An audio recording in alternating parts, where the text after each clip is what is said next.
Salut tout le monde, très urgent et très bonne nouvelle depuis le Niger. Mes frères et sœurs, la situation est sous contrôle. Voici des révélations choquantes. Non seulement il y a eu des arrestations, il y avait ces gens qui sont venus là, ils avaient des cibles. La force initiée de l'AES là, la base où il y avait les soldats maliens, burkinabés et nigériens. Ces gens voulaient attaquer cet endroit. Ils ont été arrêtés et maîtrisés par la puissance de feu de l'armée nigérienne. Que Dieu protège le peuple du Niger. Et j'encourage à tous les Nigériens de ne pas paniquer. Cette situation est sous contrôle. Maintenant, on a entendu des arrestations. On a entendu qu'il y a eu des arrestations. Deuxièmement aussi, nous avons appris qu'il y a des otages. Je ne sais pas si c'est parce qu'il y a un monsieur qui a parlé. Il dit que jusqu'à présent, il y a certains terroristes qui ont pris des gens en otage. Je ne sais pas si c'est vrai.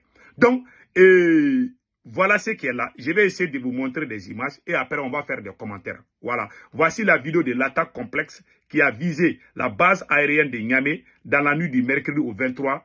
Voilà. L'aéroport de la capitale nigérienne, Adjancé, a été fermé pendant plusieurs heures. Tous les vols s'y rendent déroute dans d'autres villes, notamment au Nigeria. Voilà. Donc, écoutons. Attendez là. J'ai oublié le volume là. Il y a manque de volume, voilà. Oui.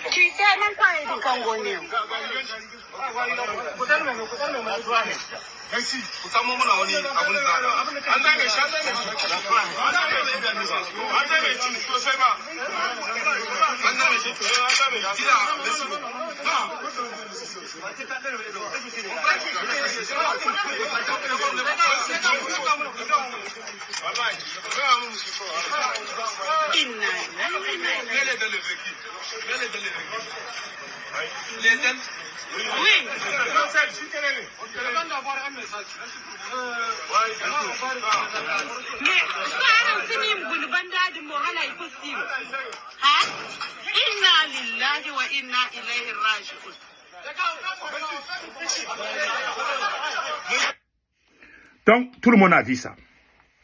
Que Dieu protège le Niger, que Dieu protège les peuples du Niger.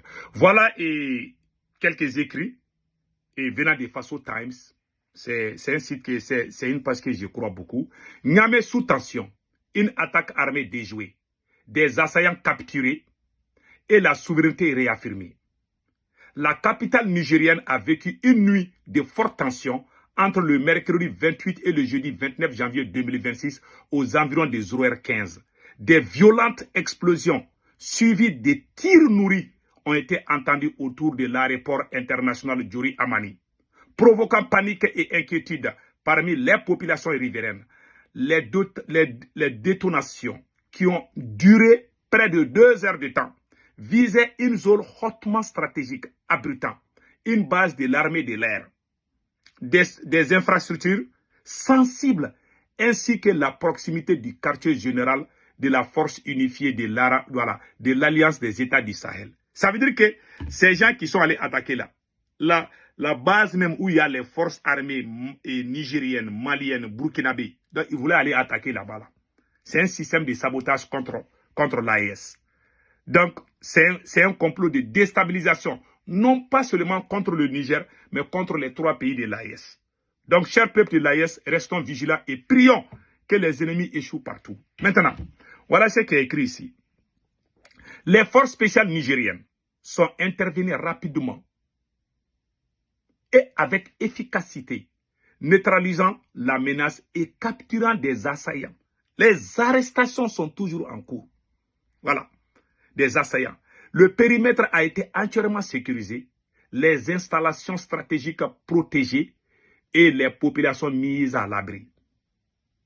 En l'absence de communication officielle immédiate, plusieurs hypothèses circulent évoquant une attaque ciblée contre des sites stratégiques ou une tentative de déstabilisation interne ou externe. Des témoignages font également état de mouvements suspects observés dans la zone avant les tirs. Cette opération réussie confirme la vigilance et la capacité de riposte des forces de défense nigériennes, réaffirmant la détermination du Niger à préserver sa souveraineté et la stabilité nationale dans un contexte sécuritaire régional sensible. Source Faso Time. Voilà ce qui vient de se passer. Voilà, Faso Times. C'est une page burkinabé. Je crois beaucoup à cette page. Ils disent la vérité.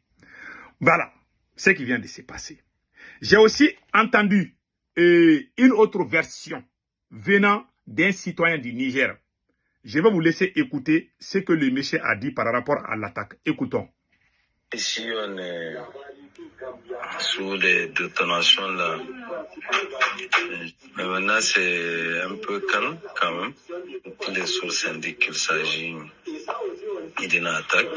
On a pu joindre quelqu'un depuis l'aéroport là qui dit que de permanence quoi.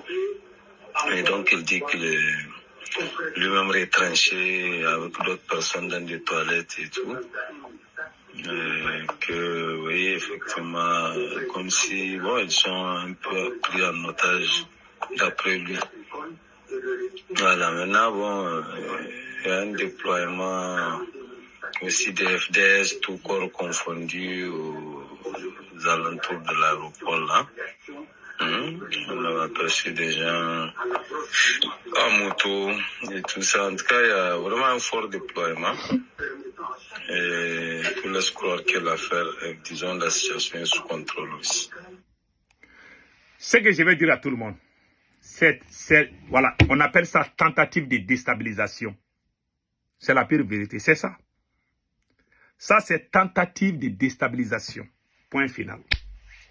Les personnes qui sont venues là, qu'ils soient des terroristes ou des mercenaires, c'est la même chose. Hein. C'est les mêmes. Ces gens qui tirent, qui sont sur les motos ou quoi. Ils sont tous les mêmes.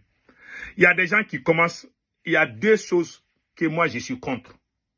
Il y a des gens qui commencent à dire que oui, oh, la capitale a attaqué, autant de Bazoum, on n'a pas eu ça là. En tout cas, ils ont échoué. Les gens qui ont attaqué, ils ont échoué quand même. Ça veut dire que le général Tchani est en train de travailler, n'est-ce pas? Voilà. Et deuxièmement, je conseille à tous les citoyens du Niger de ne pas baiser les bras. Ce n'est pas le moment de la division. Il faut soutenir les autorités du Niger. C'est un moment difficile dans l'histoire du Niger. Je conseille à tous les citoyens nigériens de ne pas baisser les bras. Quand j'ai entendu certains critiquer au moment où le pays est dans cette situation, ce n'est pas le moment vraiment de critiques inutiles, c'est pas bon. J'ai entendu la deuxième chose que je n'ai pas aimé aussi. Il y a des gens qui commencent à publier des photos montages de part et d'autre. J'ai vu des photos montages montrant un autre pays où il y a des attaques. Ça, ce sont les intox, il ne faut pas croire à ça. Troisième information, il y a même des supporters, il y a certains supporters de l'AS qui sont allés publier les photos de certains individus de peau claire, que ce sont les mercenaires français qui ont été ripés depuis l'aéroport. J'ai appelé mes radars depuis le Niger, ils m'ont dit que c'est faux. Quand vous avez un ennemi à combat, il ne faut pas trop mentir. Sinon, même quand vous dites la vérité, il y a certains qui sont dans l'AS, mais qui mentent comme ils les respirent. Il faut arrêter de mentir. Il faut dire la vérité. On peut faire une révolution sans mentir. C'est nous qui avons commencé cette révolution. Il y a des petits abrutis qui sont venus se mélanger à nous, qui croient qu'ils connaissent même la révolution. Depuis qu'ils sont pas nés, nous sommes dedans. On vous regarde où? Arrêtez de saboter notre révolution. Nous sommes dans une révolution intelligente. Nous avons combattu la France. Le combat n'est pas encore fini. La France est en train de se réchauffer pour y revenir encore.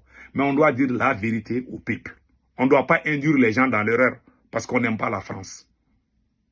Même quand quelqu'un a mal aux fesses, il va dire que c'est la France. Restons très sérieux dans ce combat. Ce n'est pas la comédie. Il faut travailler avec intelligence.